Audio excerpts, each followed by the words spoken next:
Oke, recording start. Bismillahirrahmanirrahim. Assalamualaikum warahmatullahi wabarakatuh. Perkenalkan, nama saya adalah Rizky Aditya Surya Pratama atau biasa disingkat SP, SSIMT. Lalu di video kali ini yaitu masih di kuliah Bioteknologi Pangan yang sudah masuk ke pertemuan 11 ya, di mana kali ini saya akan menjelaskan mengenai teknologi imobilisasi enzim, terutama penggunaannya atau aplikasinya di bidang teknologi pangan ya. Seperti biasa, sebelum saya masuk ke materinya, saya akan memberikan satu video pendek mengenai enzyme immobilization. Sumbernya dari Biology Bugbears YouTube channel.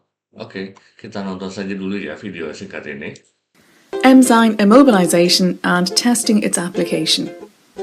This practical is all about enzymes. It's all about those biological catalysts that are protein in nature and folded into that three-dimensional globular shape. In this practical, yeast was used and yeast cells contain the enzyme sucrase. Sucrose solution was also used. The sucrose acted as the substrate, and the substrate was changed into glucose, which was our product. So what exactly does immobilization mean? The correct definition is that immobilized enzymes are enzymes that are fixed to each other or some other inert material. We immobilized our yeast cells by trapping them in a gel, and that gel was sodium alginate. The gel was prepared by mixing sodium alginate and distilled water in a beaker. The yeast was prepared by mixing it with distilled water in a separate beaker. The yeast solution was added to the sodium alginate, so it was added to the gel, and this mixture was mixed very well. Separately, a calcium chloride solution was prepared. The next step involved drawing up the yeast and sodium alginate mixture into a syringe. Very slowly, small amounts of the yeast and sodium alginate mixture were dropped from the syringe into the beaker of calcium chloride solution. As this gel and yeast mixture hit the calcium chloride solution, perfect beads were formed, and the function of the calcium chloride solution is to harden the beads. When all the yeast and sodium alginate was dropped from the syringe into the calcium chloride solution, we let the beads sit for 10 minutes to harden. The beads were removed from the calcium chloride solution and washed with distilled water.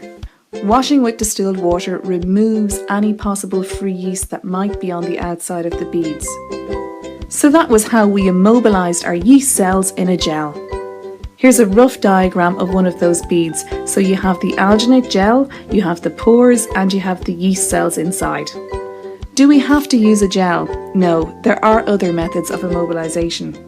The first way of immobilizing would be physical methods, so just as we did, trapping in a gel, or another way would be to attach the enzymes to ceramic beads. Chemical methods of immobilization would be to bond the enzymes to physical supports or to bond them to each other. Now that we have immobilized our enzyme, we have to test its application. What's it like to use? The first thing we did was we transferred our beads to a separating funnel, and we had a straw in the funnel to prevent the tap from getting clogged. Then we added our substrate, which is the sucrose solution. We immediately tested with a glucose test strip, and then every 2 minutes afterwards the solution was tested. The process was continued until the glucose test strip changed colour to indicate the presence of glucose. So all good scientific experiments need something for comparison, so they need a control. Our control was free yeast in the separating funnel, and then we added our sucrose solution. We tested straight away using a glucose test strip, and then every 2 minutes until a positive result for glucose was obtained. The results. Let's discuss the immobilized yeast first. It took much longer for a positive result for glucose to appear, but the product was much clearer. Why did it take so long for a positive result? Well, the sucrose has to make its way in through the pores of the gel and then has to mix with the yeast cells, and the product has to find its way out of the pores. That takes time. In contrast, the free yeast tested positive for glucose much faster, but the product was mixed with yeast. What is the benefit, or what are the advantages of immobilization? The first is that immobilization stabilizes the enzyme. The second is that the enzymes can be reused. The third is that you get a purer product, a product that does not have to go through purification. Be sure you can give some examples of enzymes in use and consult your textbooks for relevant examples, but here are a few. Pectinase is an enzyme that's used in food processing. It's used to extract juices, particularly from apples and oranges, and it's also used to clarify, to remove the cloudiness from fruit juices. Glucose isomerase is used in industry to convert glucose to the sweeter tasting fructose. This avoids you having to add more sugar to your product. So that was the practical on enzyme immobilization. It ties in nicely with revising your enzymes, checking out bioprocessing, single-cell proteins, and bioreactors. Good luck. Oke, kira-kira seperti itu ya. Contoh langsungnya mengenai imobilisasi enzim, yaitu kita mencoba membungkus si sel-sel ragi di dalam suatu alginat. Kira-kira seperti itu yang ada di video tadi. Berikutnya saya masuk Enzyme immobilization. Nah, ini definisi dari imobilisasi enzim. Jadi seperti yang sudah dijelaskan juga di video tadi, imobilisasi itu adalah enzim, jadi secara fisik itu ditempatkan atau dibungkus ya di dalam suatu daerah atau ruang tertentu sehingga bisa menahan aktivitas katalitiknya. Sehingga juga bisa dapat digunakan secara berulang kali dan juga kontinu. Jadi teknologi mobilisasi ini memungkinkan enzim itu bisa lebih tahan terhadap perubahan pH dan suhu, jadi lebih stabil gitu. Selain itu juga, enzim dapat dipisahkan dari produk reaksi dan digunakan kembali, sehingga bisa mengurangi biaya produksinya, cost productionnya, kira-kira seperti itu. Itu dari definisi. Next adalah metode apa saja sih untuk mobilisasi enzim ini? Jadi secara umumnya itu ada 5 ya metode imobilisasi enzim itu. Yang pertama adalah metode adsorption atau adsorpsi. Jadi kita menempelkan enzim di suatu permukaan bahan pendukung atau support melalui interaksi fisiknya. Bisa juga melalui ikatan kovalen. Jadi kita membentuk ikatan kovalen antara si enzim dan matriks yang ditempelinnya gitu. Lalu bisa juga dalam bentuk metode penjebakan atau entrapment. Jadi kita menangkap si enzim, diperangkap si enzimnya dalam suatu jaringan matriks seperti misalnya gel yang tadi ya, seperti misalnya di video tadi. Lalu bisa juga dalam bentuk enkapsulasi yang sudah saya bahas di pertemuan sebelumnya atau encapsulation, di mana si enzim itu dikelilingi oleh membran semi-permeable sehingga membentuk suatu kapsul gitu.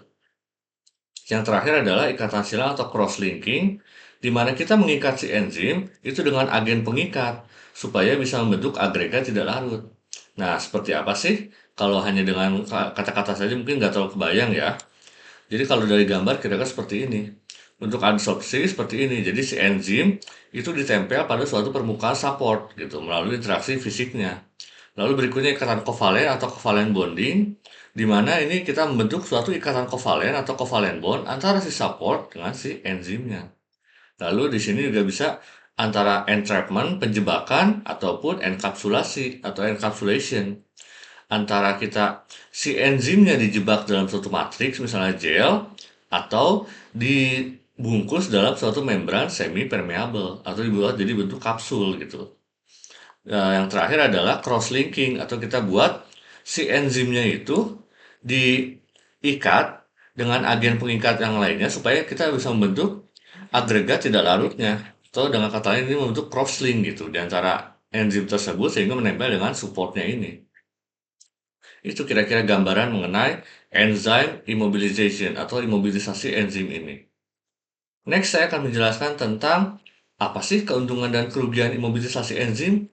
Di video tadi jelaskan sekilas mengenai keuntungan-keuntungan atau advantage dari mobilisasi enzim.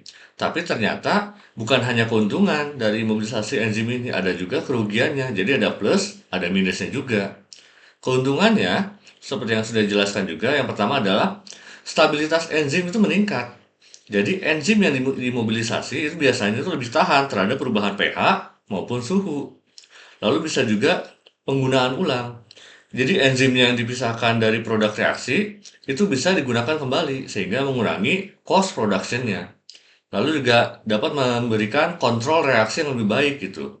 Di mana proses katalitik enzim itu bisa lebih mudah dikendalikan kalau misalnya kita imobilisasi enzimnya, terutama dalam suatu reaksi yang kontinu.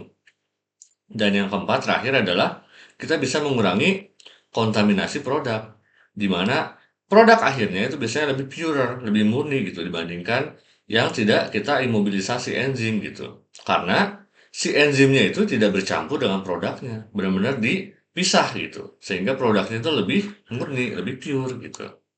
Nah, kerugiannya apa aja? Ternyata ada kerugian dari imobilisasi enzim itu. Pertama, cost-nya itu mahal. Jadi biaya awalnya itu tinggi ya, karena proses imobilisasi dan juga bahan matriksnya ini itu biasanya mahal gitu.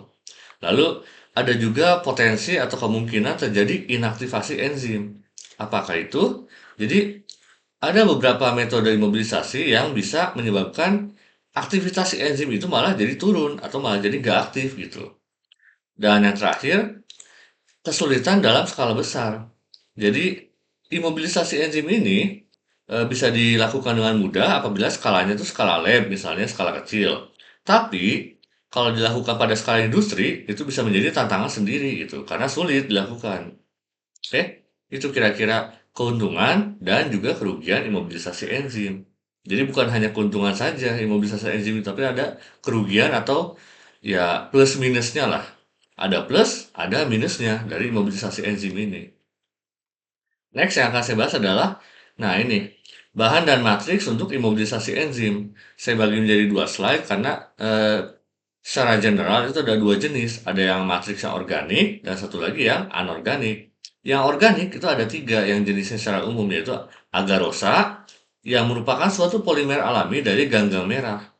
Bisa digunakan sebagai matriks, kenapa? Karena memiliki porositas dan juga biokompatibilitas yang tinggi. Yang kedua adalah alginat. Ini adalah suatu polimer yang diekstraksinya dari rumput laut coklat. Nah, ini biasa digunakan dalam bentuk gel yang dapat membentuk mikropartikel untuk menjebak suatu si enzim tersebut. Ini yang contohnya di video tadi ya. Lalu, terakhir adalah kitosan. Ini adalah polimer yang diperoleh dari kitin, atau kitin itu adalah kerangka luar dari krustasea, kepiting-kepitingan gitu. Di mana kitosan ini memiliki kemampuan untuk mengikat enzim, baik itu secara ikatan ionik maupun secara kovalen. Oke? Sedangkan untuk matriks anorganik itu juga sama, ada tiga jenis yang general, yang umumnya. Yang pertama adalah silika, yaitu bahan yang memiliki luas permukaan yang besar dan juga memiliki stabilitas termal yang tinggi, sehingga cocok untuk digunakan untuk imobilisasi ini melalui adsorpsi dan juga ikatan kovalen. Lalu yang kedua adalah zeolit, di mana zeolit ini merupakan mineral berpori dengan struktur tiga dimensinya. Cocok digunakan untuk penjebakan enzim karena pori-porinya yang dapat disesuaikan. Jadi bisa kita modifikasi sesuai dengan keinginan kita gitu. Terakhir adalah karbida. Ini adalah suatu keramik yang memiliki sifat mekanik yang kuat dan juga tahan lama, sehingga cocok untuk aplikasi imobilisasi ini terutama di kondisi yang ekstrim gitu. Oke? Oke. Nah, ini terakhir saya akan menjelaskan sedikit mengenai aplikasi apa saja sih untuk imobilisasi ini di bidang, khususnya di bidang teknologi pangan.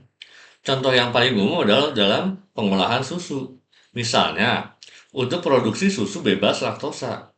Jadi, dalam hal ini, enzim laktase itu kita imobilisasi untuk apa? Untuk menghidrolisis laktosanya menjadi glukosa dan galaktosa. Sehingga bisa mengurangi kadar laktosa dalam produk susu.